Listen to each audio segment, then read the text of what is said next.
So what does it say about the state of democracy when public health is sacrificed to private profits because our political system has been bought out from under us?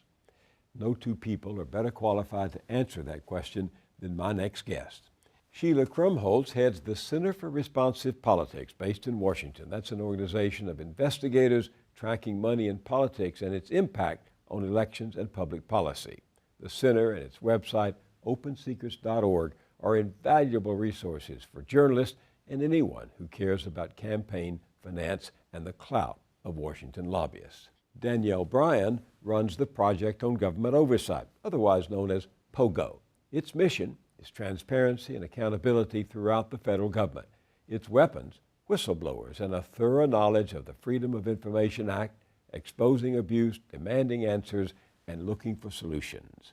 Welcome to you both. Thank you. We just heard Gerald Markowitz and David Rosner described how the lead industry buys the outcomes it wants in Washington. Now, the two of you have collectively been at this work of public watchdogs for more than 40 years. What have you learned in all that time about how money works? Money buys outcomes. It's not that money is given as a quid pro quo to purchase a vote, but well-placed contribution, money spent on lobbying, well-placed former aides now working to lobby are all assets that can be used by private interests to influence policy. Sheila, you came to the Center for Responsive Politics almost 25 years ago, 1989. How do you compare the amount of money in politics then to now? Every cycle after cycle, the money climbs inexorably up, up, up. So it has more than tripled in just the last decade. In terms of all told, money going to candidates, political action committees and parties, and also the lobbying, and now the secret dark money, which is going to newly energized, newly formed political nonprofits that are actively trying to shape electoral outcomes. So hasn't the buying of influence in Washington become so routine it's now the norm? Oh, there's no question that it's become the norm. And part of the problem with that is that people are less and less outraged. They get sort of used to it, journalists as well. And so I do think that what Sheila's pointing to, in addition to the campaign contributions and lobbying, which people think of when they think of money affecting government, it is also that revolving door that goes on where jobs, where people are leaving the federal government, either from the Congress or the agencies and going to the industries that they had been overseeing, or vice versa, where they are leaving those industries and coming into the federal government. These are the kinds of things that are really affecting policies. And then you have those same lobbyists who are dealing with legislation, who are in the agency level, who are also affecting how rulemakings, which is really some of the details that matter most. What do you mean rulemaking? So when a law is passed, you then have to get down to the details where the agency has to figure out exactly what the rules will be that implement that law. So that is one way that rulemakings are established. Sometimes an agency will just establish what new regulations will be without legislation. In either way, those same lobbyists are dealing at the agency level to make sure that their interests are protected. The cliche is that you have to pay to play. What does that mean to the two of you? It means that organizations, and mostly we're talking about corporations, understand that Washington is often standing in the way of bigger profits for them. And so they see this as a perfectly legal, entirely common way for their companies to shape policy, legislation, even regulation coming out of Washington in ways that will ameliorate the damage and ultimately enhance their ability to turn a profit. And so private interests, if they are not successful in achieving their legislative agenda in Congress, have other opportunities, many bites at the apple, to try to water down regulations that they see as onerous or to otherwise tweak laws as they are actually being implemented by the agencies. Look at this headline. After a powerful lobbyist intervenes, EPA reverses stance on polluting Texas counties' water. That's a story from the news organization ProPublica, reporting that a big energy company wants permission from the Environmental Protection Agency, the EPA, for a large-scale mining project in Texas that would pollute a pristine supply of drinking water. So the EPA says, no, can't have it. the big company hires Heather Podesta, who's a big-time lobbyist, a big-time fundraiser for Democrats, who was married at the time to another big Washington Democratic fixer named Tony Podesta, who used to be president of the liberal organization People for the American Way. Through their connections, these two had become the king and queen of influence peddling. Lo and behold, some months after the industry hires Heather Podesta, whose EPA reverses itself, and the company gets an exemption and is allowed to pollute the aquifer. To hell with the public health. This is routine, isn't it? And it's exactly what you're talking about with the pay to play. So it's in this case, you have companies that have the money and the resources to hire the lobbyists or the lawyers who will go to battle for their clients endlessly. I mean, those of us who are working on the other side in the public interest realize that when we have our wins, which we get, industry is going to be there and they're going to keep going and fighting because they have those endless resources to keep battling back. It's the question of who is paying those influencers, who is behind that, which is often not transparent. And part of what we really think is essential is to make these communications, even at the agency level. For example, if we could get visitors' logs, many of the agencies track electronically if we're going to visit an agency, you're listed.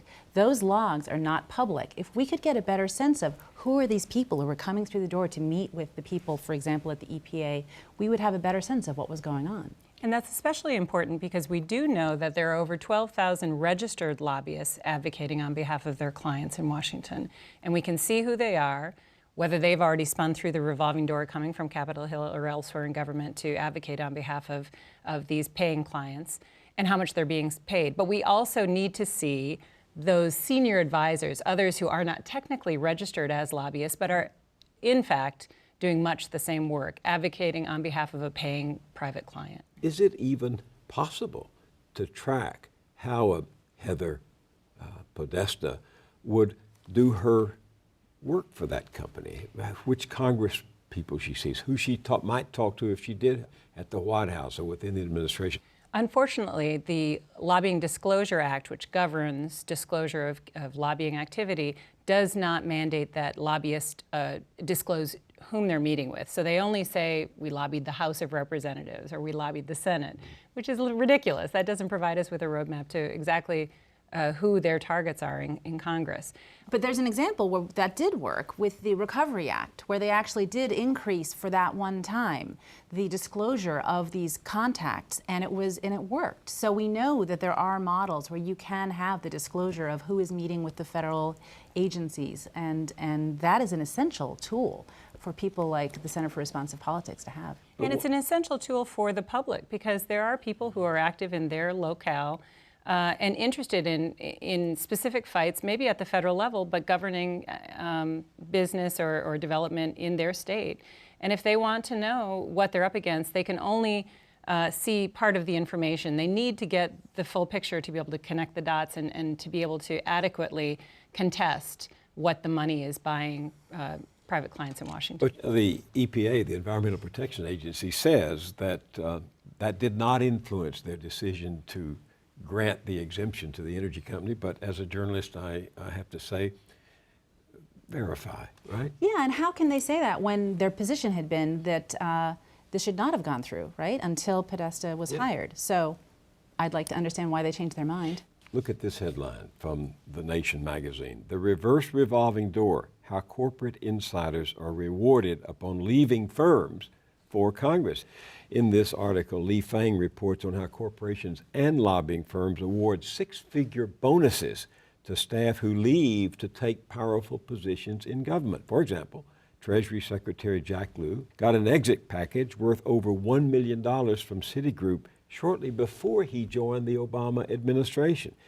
The contract from Citigroup made explicitly clear that his bonus was contingent, and I'm quoting, on his securing a full-time, high-level position with the U.S. government or regulatory body. That's right. Make sense of that for me. It's really, I think the revolving door is maybe the most important corrupting element in Washington because of you have what we call, in this case, that's the reverse revolving door, right? But either way, what you've got is people who are coming to the government or to be in public service with an incentive coming from their prior employer, in this case. You know, you're not forgetting your friends who just gave you a multi-billion or a multi-million-dollar deal. Or you have people who are in public service who are anticipating their next step. As you know, their public service is essentially a stepping stone in their resume to make more money. I don't want that kind of person in my government. I would rather see that we have policies that really slow down the assumption that the reason you're in government is to help go make money for yourself and for your next business afterwards. It's also damaging because it used to be, I think, that one could aspire to be a senior congressional advisor, and that would be the pinnacle of your career. That would be a real achievement. Now, young staffers are looking to trade on their investment in public service to leave work on Capitol Hill to go work on K Street for much more lucrative jobs.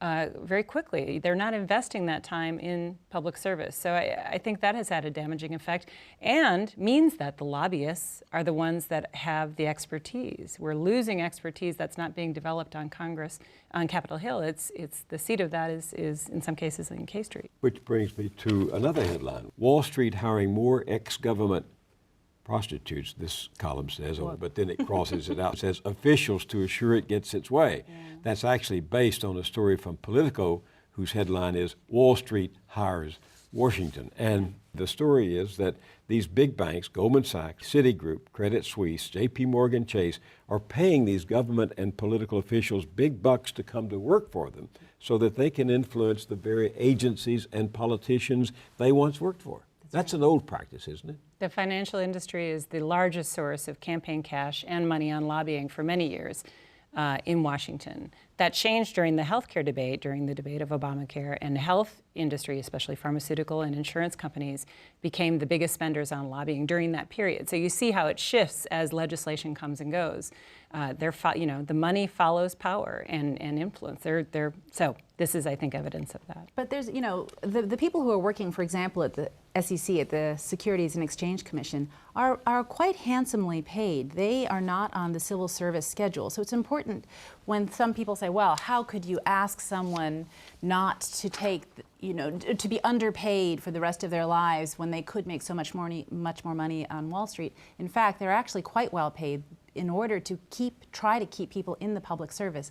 And frankly, for many decades, being in public service as a lifetime career, as Sheila's talking about, was considered a very honorable profession. And I think that is the kind of thing we need to try to work back to, is seeing this as the end in itself. Being in public service is a great thing. I think that is a large part of the cynicism that's developed around government. People don't see it as an honorable profession because the money is playing such an important role.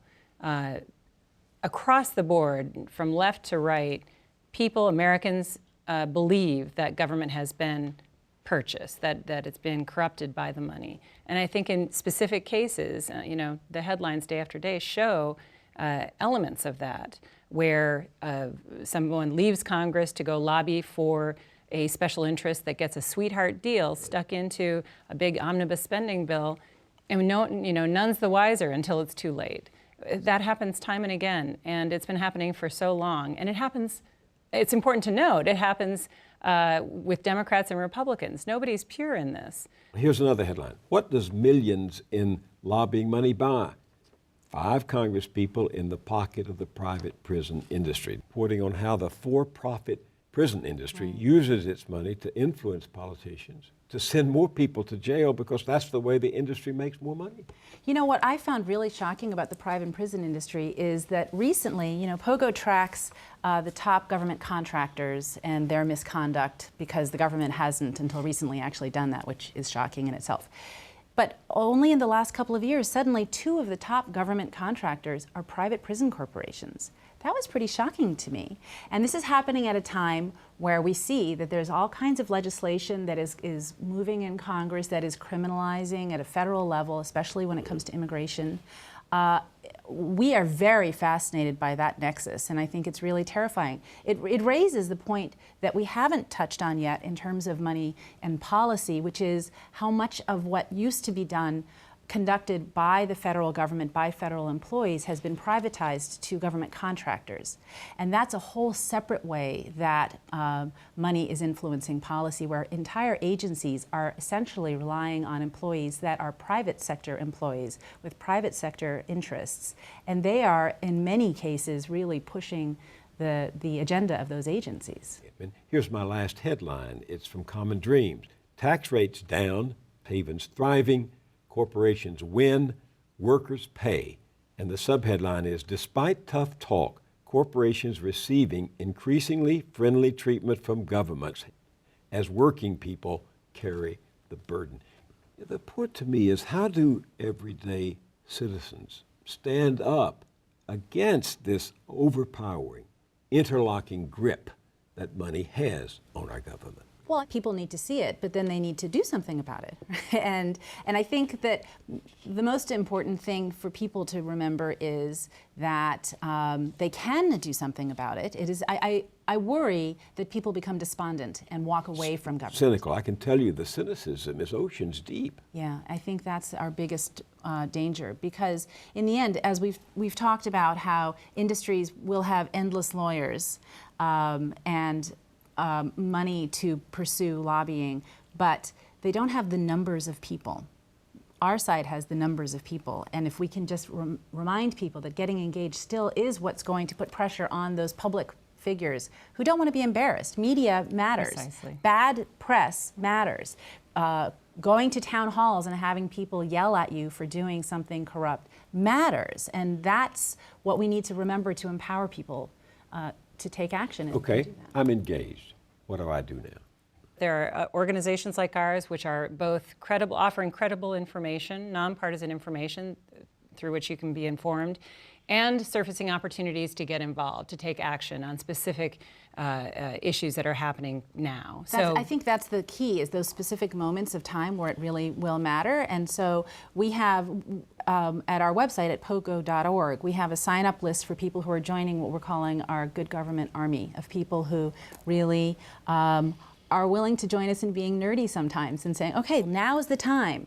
And we get not just the one person, but the one person times 10,000 making a point. The people in that agency will say, wow, I didn't know anyone other than Heather Podesta was looking.